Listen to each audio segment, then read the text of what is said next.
everyone. Welcome to another episode of Business Over Breakfast. I'm your host, Camille. And I am your co-host, Jaya. Cool. So, today we're going to talk about time management. I'm sure that we all have ran into a situation where we were asked, what are some of the things that you do to keep on track with your projects on a day to day work day? So, Jay, have you been asked that before?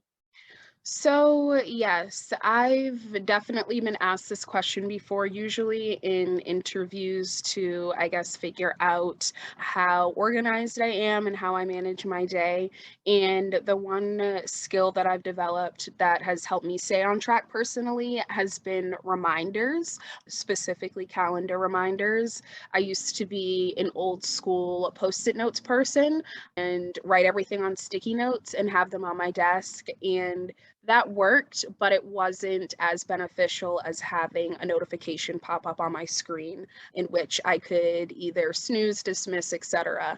But yeah, it takes a lot to stay on task and figure out what works for you. So I'd love to hear if you have any tips or suggestions about how to stay disciplined when it comes to work and projects that happen and such. Yeah, that's a really tough question when you're asked that. And like your mind does go back to note taking, a planner. Like you said with the post-it notes, the problem with that is like when it gets lost or thrown away with your lunch or something. I do appreciate the Microsoft To Do. It has the calendar, you're able to write out when it's your work study time, socializing time. Outside of that, there's KPIs, which are key performance indicators. So maybe a lot of sales folks are familiar with that, but it could be used with any work, any field of study.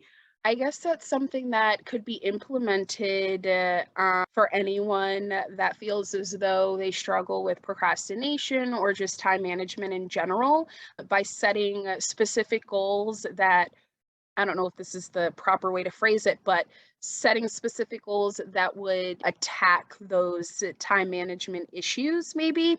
So, I guess a more specific example would be if you know you struggle with note taking after a phone screen or during a phone screen, perhaps a good goal to set for the week, or maybe a KPI to set for the week, would be to write all your notes. If you're the type of person to write your notes after you do a phone screen because you don't like taking notes, try and write them down during a phone screen or try to do it immediately after so that you're not procrastinating or pushing something out. I think that would be an example of a KPI. Camille, maybe you can chime in a little bit more. I'm not Yeah. sure.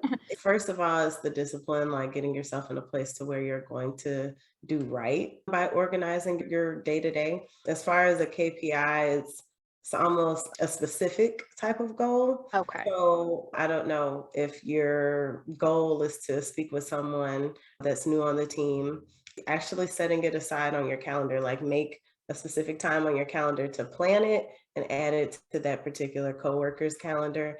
And then, maybe the time to chat with them is like realistically, I guess, setting that specific goal.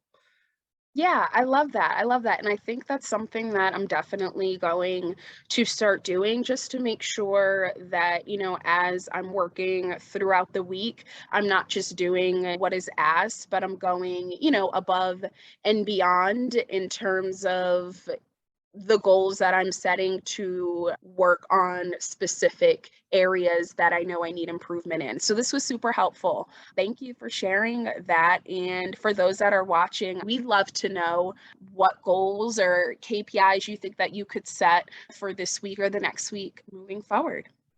Comment below and let us know. Thanks.